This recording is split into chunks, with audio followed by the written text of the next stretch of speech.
വില്ലത്തി റോളുകളിലൂടെ പ്രേക്ഷകരുടെ കയ്യടി നേടിയ ഹരിത നായരുടെ പുതിയ വിശേഷങ്ങളാണ് ഇപ്പോൾ സോഷ്യൽ മീഡിയയിൽ. വില്ലത്തി റോളുകളിലൂടെ കയ്യടി നേടിയ താരമാണ് ഹരിത നായർ.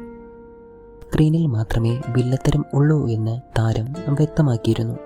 ജീവിതത്തിലെ പുതിയ തുടക്കത്തെക്കുറിച്ച് പറഞ്ഞുള്ള ഹരിതയുടെ പോസ്റ്റ് നേരത്തെ വൈറലായിരുന്നു. സോഷ്യൽ മീഡിയയിൽ സജീവമായ ഹരിത ഇടയ്ക്ക് ആരാധകരുടെ ചോദ്യങ്ങളും ഹരിത പരിഗണിക്കാറുണ്ട്.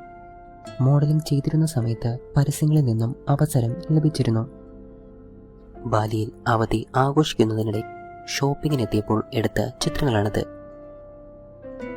സെൽഫി ആദ്യം, ഐസ്ക്രീം, പിന്നെ എപ്പോഴും ഷോപ്പിംഗ്. ബാലി ദിവസങ്ങളിൽ നിന്നും ചിത്രങ്ങൾ പങ്കുവച്ച് മലയാളം തമിഴ് സിനിമകളിലൂടെ പ്രേക്ഷകർക്ക് പ്രിയങ്കരിയായി മാറിയ നടിയാണ്. സീരിയലിൽ അഭിനയിക്കാനായി ക്ഷണിച്ചിരുന്നുവെങ്കിലും അന്ന് അത് സ്വീകരിച്ചിരുന്നില്ല. പൊതുവെ ഒരു നെഗറ്റീവ് കാഴ്ചപ്പാടായിരുന്നു അതേക്കുറിച്ച് ഉണ്ടായിരുന്നത്. പിന്നീടാണ് അത് മാറിയത്. ചെമ്പരത്തി എന്ന പരമ്പരയിലൂടെയായിരുന്നു മിനി സ്ക്രീനിലേക്ക് അരങ്ങേറിയത്.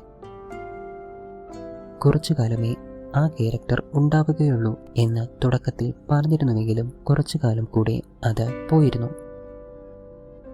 വില്ലത്തരമാണെങ്കിലും ചേച്ചിയെ ഒത്തിരി ഇഷ്ടമാണെന്ന് പലരും സോഷ്യൽ മീഡിയയിൽ കമന്റ് ചെയ്യാറുണ്ടെന്ന്